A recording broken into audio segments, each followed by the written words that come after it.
Assalamualaikum warahmatullahi wabarakatuh. Perkenalkan, saya Muhammad Ayub, mahasiswa jurusan Ilmu Hukum dari Universitas Islam Negeri Alauddin Makassar. Pada kesempatan kali ini, saya akan membawakan penjelasan tentang pembuktian dan apa saja yang terkait di dalam pembuktian. Berikut penjelasannya.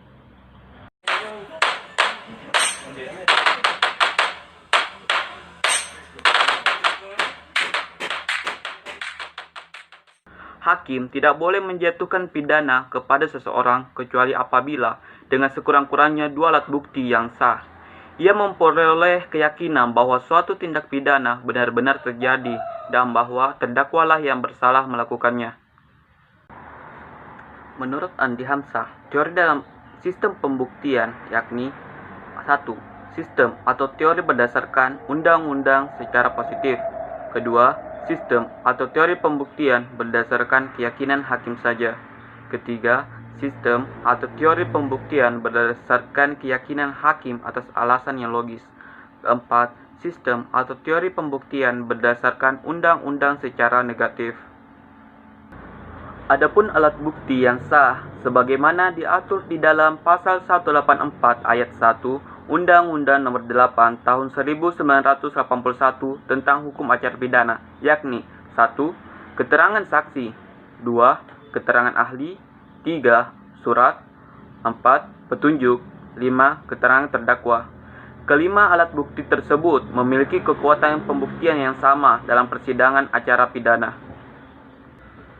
Kedua, pengertian keterangan saksi sebagaimana yang diatur di dalam pasal 1 ayat 27 Undang-Undang Nomor 8 Tahun 1981 tentang Hukum Acara Pidana bahwa keterangan saksi adalah salah satu alat bukti dalam perkara pidana yang berupa keterangan dari saksi mengenai suatu peristiwa pidana yang ia dengar sendiri, ia lihat sendiri, dan ia alami sendiri dengan menyebut alasan dari pengetahuan itu.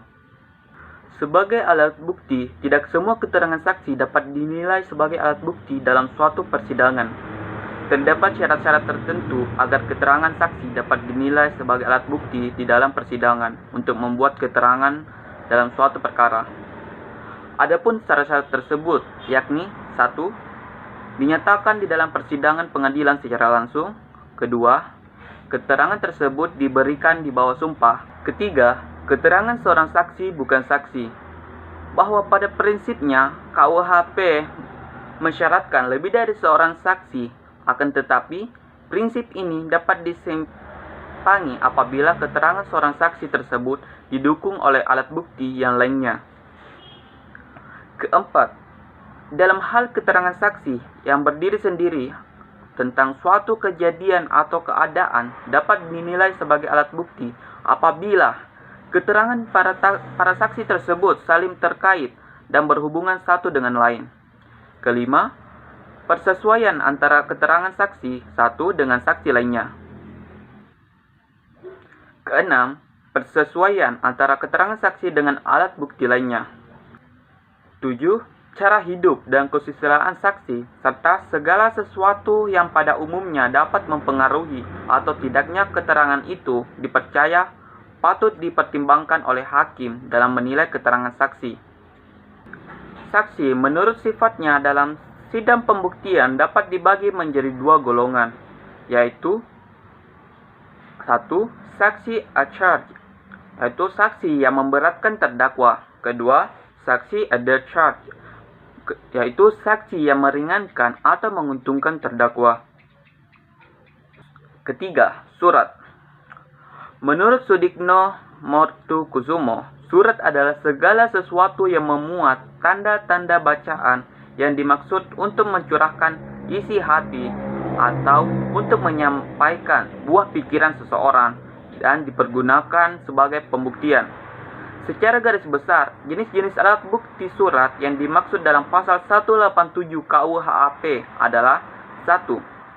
Surat biasa, yakni surat yang semula diperuntukkan untuk membuktikan sesuatu. Kedua, surat di bawah tangan, yakni yang dibuatkan untuk pembuktian. Ketiga, surat otentik, yakni berita acara dan surat-surat yang lainnya dalam bentuk resmi yang dibuat oleh atau dihadapkan pejabat umum. penyidik, notaris, dan hakim, yang dapat diperinci menjadi dua kelompok. Keempat, akta aptech, yakni akta otentik yang dibuat sesuai kehendak pejabat umum tersebut.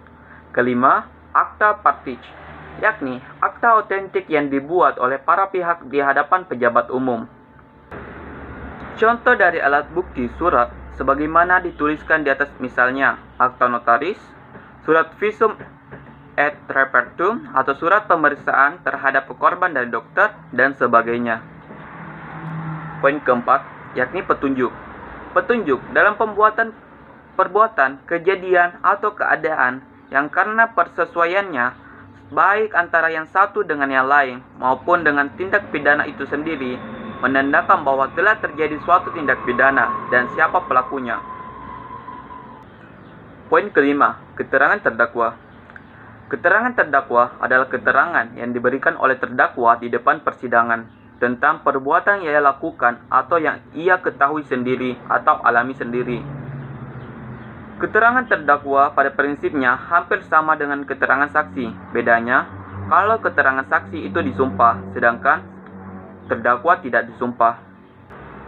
Berdasarkan pasal 52 KUHP, terdakwa diberikan hak untuk memberikan keterangan secara bebas, yang artinya ketika memberikan keterangannya, terdakwa tidak boleh dipaksa atau ditekan oleh siapapun, melainkan terdakwa bebas memberikan keterangan sesuai dengan keinginannya.